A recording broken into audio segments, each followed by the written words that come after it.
नक्कीच या ठिकाणी आता थोड्याच वेळात पत्रकार परिषद सुरू होईल. आपण पाहिलं तर आसन देखील तयार झालेला आहे आणि थोड्याच वेळात उपमुख्यमंत्री एकनाथ शिंदे या ठिकाणी पोहोचतील आणि 6 खासदारांसोबत हा जो गट होता हा आता शिवसेनेत विलीन होईल आणि मागील 1 महिन्यांपासून ही संपूर्ण प्रक्रिया राबवली जात होती आणि काही दिवसांपासून जे ऑपरेशन टायगर याची जी चर्चा होती ते कुठेतरी पूर्णत्वाला गेलेलं आपल्याला पाहायला मिळालं. माझ्यासोबत बोलण्यासाठी या ठिकाणी शंभूराज देसाई साहेब आहेत.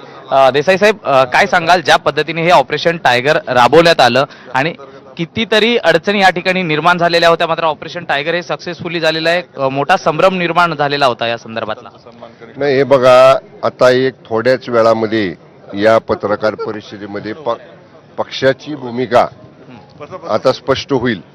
त्यामुळं आम्ही ती भूमिका आता स्पष्ट होत असताना त्याच्या अगोदर मुख्य नेत्याच्या अगोदर आम्ही याच्यावरती काही भाष्य करणं योग्य नाही. सविस्तर पक्षाच्या वतीनं स्पष्टपणे भूमिका आत्ताच्या पत्रकार परिषदेमध्ये मांडली जाईल. मला एवढंच सांगायचं आहे की अशी बाब उबाटामध्ये वारंवार का होते याचा उबाटाच्या शीर्ष नेतृत्वाने विचार करणं गरजेचं आहे.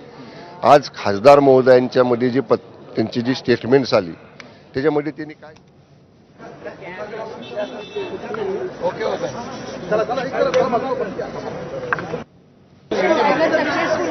क्या कहना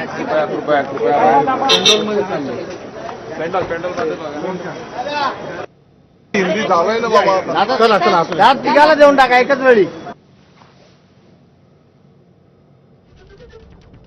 सोडत असताना कुठेतरी पक्ष नेतृत्वाने त्यांना थांबवण्यासाठी प्रयत्न केले पाहिजेत की या सगळ्या घडामोडींनंतर आत्मपरीक्षण करण्याची देखील त्यांना गरज आहे. मला सांगा, तुम्ही विश्वविख्यात प्रवक्ते जे त्यांचे आहेत, विश्वज्ञानी प्रवक्ते, जायचं त्यांनी जाऊ द्या. माणसांनी गेलो किंवा जाणार आहे ही भूमिका घ्यायच्या आधीच त्यांना लाखोळी व्हायला सुरुवात होती. त्यांना विश्लेषणच उडली जातात. म्हणजे जायचं त्यांनी जावा, असं जर उघड तुम्ही तुमचे विश्वज्ञानी विश्वविख्यात प्रवक्ते म्हणायला लागले तर कसं माणसं थांबणार मला सांगा तुम्ही. त्यामुळं एक वंदनीय हिंदू हृदय सम्राट शिवसेना प्रमुख स्वर्गीय बाळासाहेब ठाकरे साहेब होते की त्यांचा शब्द माणसं प्रमाण मानायची, पण त्यांच्या पश्चात अशा पद्धतीला अवहेलना, लहान शिवसैनिक असू दे किंवा पदावरचा मोठा शिवसैनिक असू दे, अशी अवहेलना आता कोणी सहन करत नाही.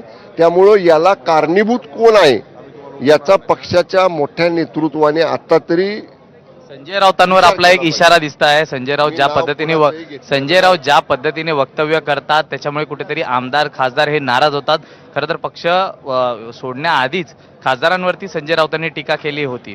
म्हणूनच मला वाटते शिवसेना उबाटाच्या वर्धापन दिन सोहळ्यामध्ये षण्मुखांमध्ये त्यांचं ज्ञानी प्रवचन झालं नाही.